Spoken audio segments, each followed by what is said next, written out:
Headlines प्रायोजक राम बंधू लोणचे आणि पापड, जोडी शानदार।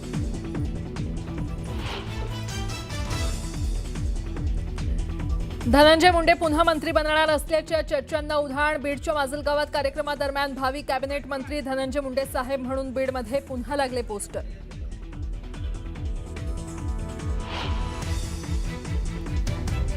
नाशिकच्या खड्ड्यावरून तापलं राजकारण। भुजबळांना पालकमंत्री करा आणि नाशिककरांना खड्ड्यातून बाहेर काढा म्हणत राष्ट्रवादीनं लावले बॅनर।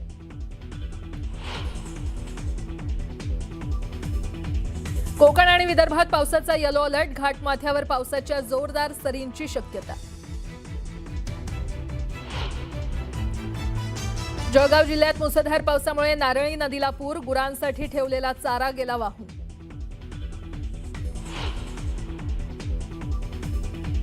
पुणे जिल्ह्यातील भोर तालुक्यातील भाटघर धरण ओव्हरफ्लो। नीरा नदीपात्रात सुरू असलेल्या विसर्गामुळे नदीकाठच्या गावांना सतर्कतेचा इशारा।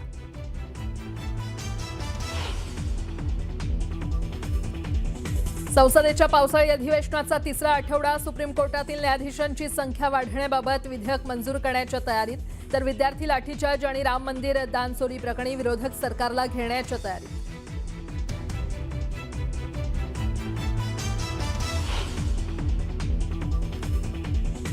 दिल्लीत खासदार पप्पू यादव यांच्या पत्रकार परिषदेदरम्यान गोंधळ। आपल्याला मारण्याचा कट होता पप्पू यादव यांचा आरोप।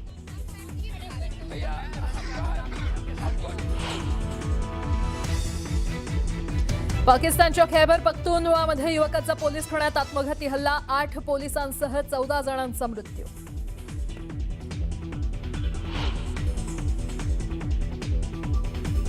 आणि इंडोनेशियामध्ये एका फेरी बोटीला आग। जीव वाचवण्यासाठी नागरिकांच्या समुद्रात उड्या। दुर्घटनेत 5 जणांचा मृत्यू तर 41 जण बेपत्ता।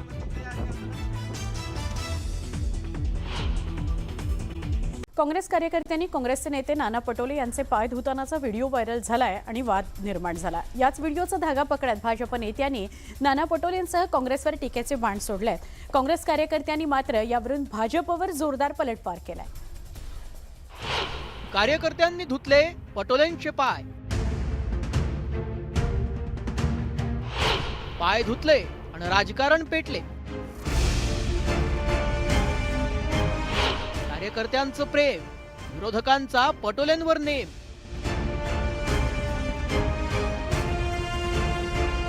काँग्रेसचे नेते आणि पक्षाचे माजी प्रदेशाध्यक्ष नाना पटोले यांच्या याच व्हायरल व्हिडिओवरून राजकारण पेटलंय। नांदेडमधील काँग्रेस कार्यकर्ते नाना पटोले यांचे पाय धुत असल्याचं यात दिसतंय। गुरुपौर्णिमेनिमित्त काँग्रेसचे नांदेडमधील कार्यकर्ते अनिल पाटील आणि माधव पवळे यांनी नाना पटोलेंचे दुधाने पाय धुतले। पाय धुतल्यानंतर हे कार्यकर्ते पाया पडून पटोलेंसमोर नतमस्तक होताना दिसून आले। नानाभाऊ पटोले हे माझे गुरु आहेत। त्यांचं पाद्यपूजन करणं किंवा त्यांची पूजा करणं, मी तर यावेळेस दुधाने त्यांचे पाय धुतले आहेत। पुढच्या गुरुपौर्णिमेला मी त्यांचा दुग्धाभिषेक करणार आहे। मी हे स्पष्टपणे सांगतो। याच्यामध्ये कुणाला आक्षेप असेल भाजपवाल्यांना आणि ते हिंदू धर्मात बसत नसेल तर त्यांनी आम्हाला सांगावं। भाजप नेत्यांसह सत्ताधाऱ्यांनी याच व्हिडिओवरून नाना पटोलेंना आणि काँग्रेसला घेरण्याची संधी साधून घेतली आहे। काँग्रेसच्या संस्कृतीचं दर्शन यातून घडल्याची टीका केली आहे। त्यावर सत्ताधाऱ्यांच्या या टीकेला काँग्रेसनंही जोरदार उत्तर दिलंय। काँग्रेसच्या नेत्याचे संस्कार संस्कृती अशीच आहे, जे अशा पद्धतीचे वर्तन या राज्यामध्ये करतात। त्यामुळे तो बोध घेतला पाहिजे त्यांनी की काय करतोय, कशा करतोय। याच्याने तुम्हाला खऱ्या अर्थाने समाजाची टीकाच मिळणार आहे, काय मिळणार आहे असे प्रयत्न करू नये। भोंदू अशोक खरात नंतर एका नव्या भोंदू बाबाची एंट्री झाली आहे। भोंदू नाना पटोले एकीकडे देवधर्म आणि साधू संतांना शिव्या घालायच्या आणि दुसरीकडे स्वतःचेच पाय कार्यकर्त्यांकडून धुवून घ्यायचे। यातून काँग्रेस पक्षाच्या नेत्यांची घाणेरडी वृत्ती लक्षात येते। हे लोक महाराष्ट्राच्या जनतेला आणि कार्यकर्त्यांना स्वतःचं गुलाम समजतात। काँग्रेसची संस्कृती ही बावनकुळेने आम्हाला शिकू नये। आम्ही सर्वसमावेशक हिंदू धर्म असेल, मुस्लिम असेल, ख्रिश्चन असेल, सर्व धर्मांना मानणारा हा काँग्रेस पक्ष आहे।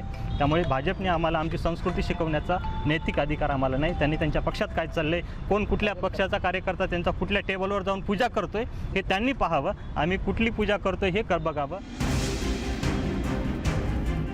दरम्यान पुण्यातही गुरुपौर्णिमेनिमित्त विद्यार्थ्यांनी नगरसेविकेचे पाय धुतल्याचा प्रकार समोर आला होता.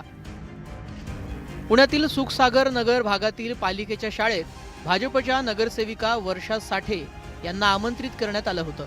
तिथे झालेल्या कार्यक्रमात नगरसेविका वर्षा साठेंचे पाय धुतानाचे फोटो सोशल मीडियात व्हायरल झाले. यावरून विरोधी पक्षांनी आक्रमक भूमिका घेतली होती. पुण्यातील सुखसागरनगर भागामध्ये गुरुपौर्णिमेच्या कार्यक्रमादरम्यान एका चिमुकल्या विद्यार्थ्यांकडून भारतीय जनता पार्टीच्या नगरसेविका यांचे पाय धुतल्याची घटना अत्यंत दुर्दैवी आणि निषेधार्ह आहे. शाळा ही संस्कार आणि संवैधानिक मूल्य रुजवण्याची जागा आहे. कोणत्याही राजकीय व्यक्तीची व्यक्तिपूजा करून घेण्याची नाही. या संपूर्ण प्रकाराचा निष्पक्ष चौकशी करून दोषींवर कठोर कारवाई करण्यात यावी. तसेच या कार्यक्रमाशी संबंधित नगरसेविका लोकप्रतिनिधी भारतीय जनता पार्टीच्या यांनी जनतेची आणि विद्यार्थ्यांची मनापासून माफी मागितली पाहिजे. या संपूर्ण प्रकाराचा निष्पक्ष चौकशी करून दोषींवर कठोर कारवाई करण्यात यावी. तसेच या कार्यक्रमाशी संबंधित नगरसेविका लोकप्रतिनिधी भारतीय जनता पार्टीच्या यांनी जनतेची आणि विद्यार्थ्यांची मनापासून माफी मागितली पाहिजे. कार्यकर्त्यांसाठी त्यांचा राजकीय नेता हा गुरुप्रमाणे असतो. नेत्याला गुरुस्थानी मानत काँग्रेस कार्यकर्त्यांनी नाना पटोलेंचे पाय धुतले. कार्यकर्ते आपल्या नेत्यावरील श्रद्धा व्यक्त करण्यासाठी विविध मार्ग अवलंबत असतात. ज्याच्या त्याच्या श्रद्धेचा हा भाग असला तरीही पाय धुतल्याच्या या घटनेवरून नाना पटोले टीकेचे धनी ठरले. Bureau report, news 18 Marathi. नवी मुंबईमध्ये गणेश नाईक विरुद्ध शिवसेना असा राजकीय सामना रंगण्याची चिन्ह आहेत. नवी मुंबईमध्ये नगरविकास विभागाकडून राबवण्यात येणाऱ्या क्लस्टर डेव्हलपमेंट योजनेला वनमंत्री गणेश नाईक यांनी विरोध केला. त्यावरून त्यांनी थेट इशाराच देऊन टाकला. तर शिवसेना नेत्यांनीही नाईकांना जशास तसं उत्तर दिल्यानं हा वाद आणखी पेटण्याची चिन्ह आहेत. नवी मुंबईत महायुतीमध्ये कलगीतुरा अति धोकादायक मध्ये झालेल्या नाही 30 वर्ष नाही झाल्या अशा प्रकारचं कुठून असा ट्रॅक लावून क्लस्टर डेव्हलपमेंटचा फॅड उभं करण्याचा प्रयत्न चाललेला आहे. गणेश नाईकांचा थेट इशारा. गणेश नाईकच्या नांदाला लागला ना त्याला त्याची जागा नीट ठेवू देणार नाही, हा इशारा आहे. शिवसेनेचाही जोरदार पलटवार. बघा, गणेश नाईक दरवेळेला काहीतरी बडबड करत असतो. ना त्यांना पक्षामध्ये वजन आहे, ना त्यांना कोणी विचारत आहे. नवी मुंबईतील क्लस्टर डेव्हलपमेंटच्या मुद्द्यावरून राज्यातील सत्ताधारी महायुतीत भाजप आणि शिवसेनेतील मतभेद उघडपणे समोर येताना दिसतायत. वनमंत्री गणेश नाईक यांनी पुन्हा एकदा क्लस्टर योजनेला तीव्र विरोध दर्शवलाय.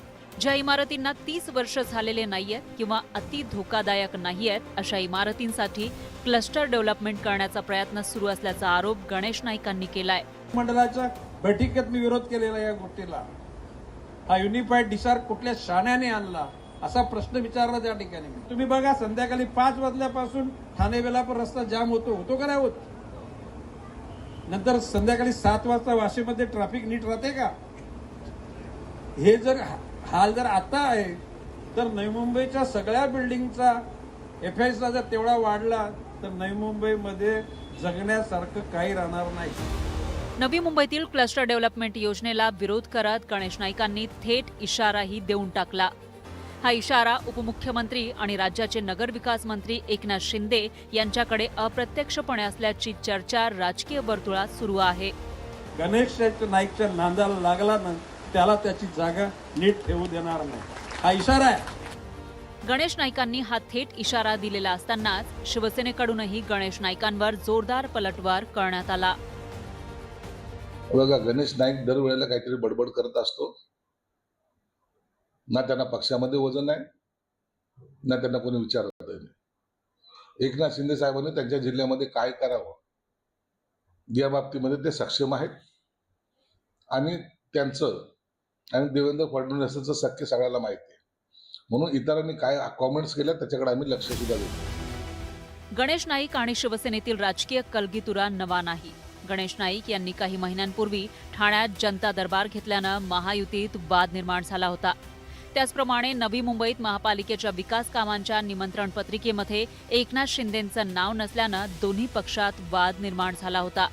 यापूर्वी दोन्ही बाजूंनी एकमेकांना आव्हान प्रतिआव्हान दिलं गेलं. आता गणेश नाईक आणि शिवसेना नेत्यांमध्ये नवी मुंबईच्या क्लस्टर डेव्हलपमेंटच्या मुद्द्यावरून वादाचा नवा अंक सुरू झालाय. Bureau report, news 18 Marathi.